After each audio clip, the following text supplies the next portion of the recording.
So this is Grandma Billy, my maternal grandmother. Can I ask you about sex? Yes, you may ask. Okay. And then you'll just say no if you don't want to answer a question? Yeah, right. Do you remember your sex education? I was not given sex education in school, for instance. At all? They just didn't tell you anything about puberty, menstruation? My mother gave me a couple books, and my father explained things, and that was it. What did your father say? He said the way babies are is that there's a man and a woman come together, and that's it. And my mother gave me books on menstruation, and I read them. That's pretty good.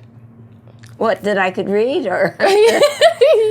But your parents gave you books. Yeah, they did. So they explained penetration, genitals, menstruation. Menstruation mostly, because I was like in the 4th or 5th grade, and that was a concern for them. I grew up fast. Were they afraid of you having sexual relations?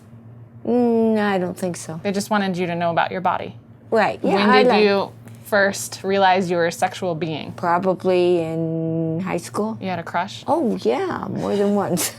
Well, a lot of them, sure. And you were allowed to go out with boys? Oh, yeah, yeah. So how did you decide to get married? Well, I wasn't very smart. What? I went off to college, and I had a lot of boyfriends. I was very All lucky. at the same time? When I went off to college, yes. And so what did you do with these boys? Was it romantic, dancing, sexual? No, it wasn't sexual. I did my homework with them. They were smart. No sex before marriage? No sex before marriage. And so then you decided to get married? Yeah, well, that's when I met your grandfather, your opa. Yeah, I was working at a restaurant. His parents were in Europe. He came in all the time to eat, and we dated. Then he went back to school. He went back to Boston, and I stayed, went back to school and continued dating, and that kind of upsetting that I was dating because, the ratio was great. There was a lot more guys than there were girls. And so, I went out. I dated a lot of guys. It was fun. Good. I don't know why he stopped. He was turning 24. He was 23, and I was 19.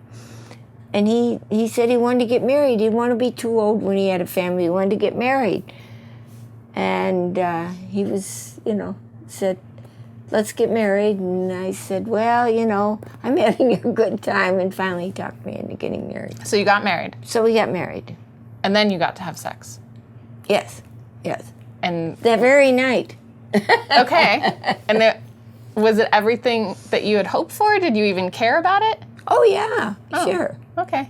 It was good, yeah. And then you had it more because I have a mother and uncles. Right. Yes, okay. Right. Yes. It wasn't just 3 times. Okay. What about birth control? Interestingly, like I said, I started my periods really early. And then when I went into high school, I started having horrible cramps. They put me on pills that would stop my periods. And so shortly before I got married, I stopped taking those pills. And I would just have horrible cramps, but they told me I might not be able to have children. When I got married, though, I got a diaphragm.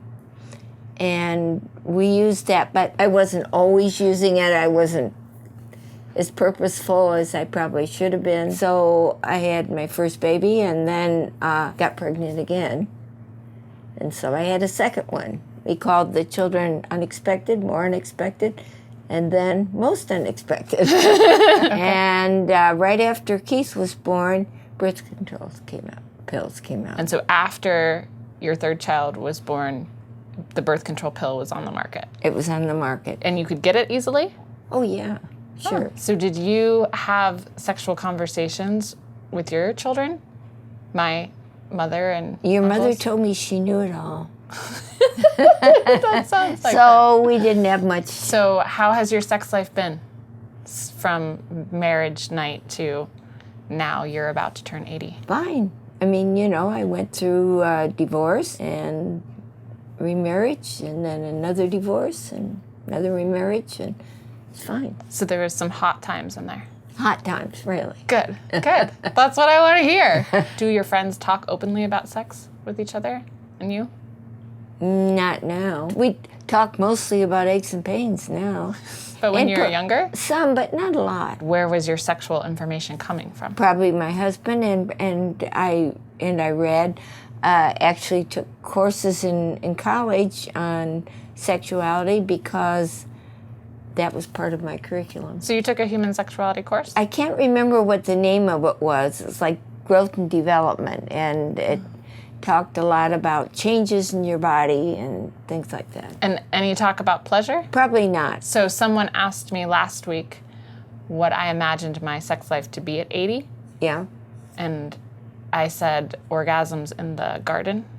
That I just imagined gardening and having orgasms and it being In the fantastic. garden. What do you imagine your sex life is going to be like when you're 80? Oh, more support and support of each other and warmth and intimacy, more with conversation.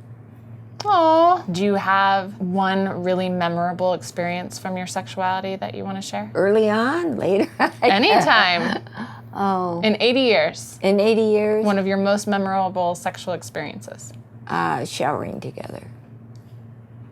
So any last words you would give to them, the audience, about how to have a great sex life or how to go through a sexuality for 80 years? I think listen, find each other attractive. I like that. Stay curious.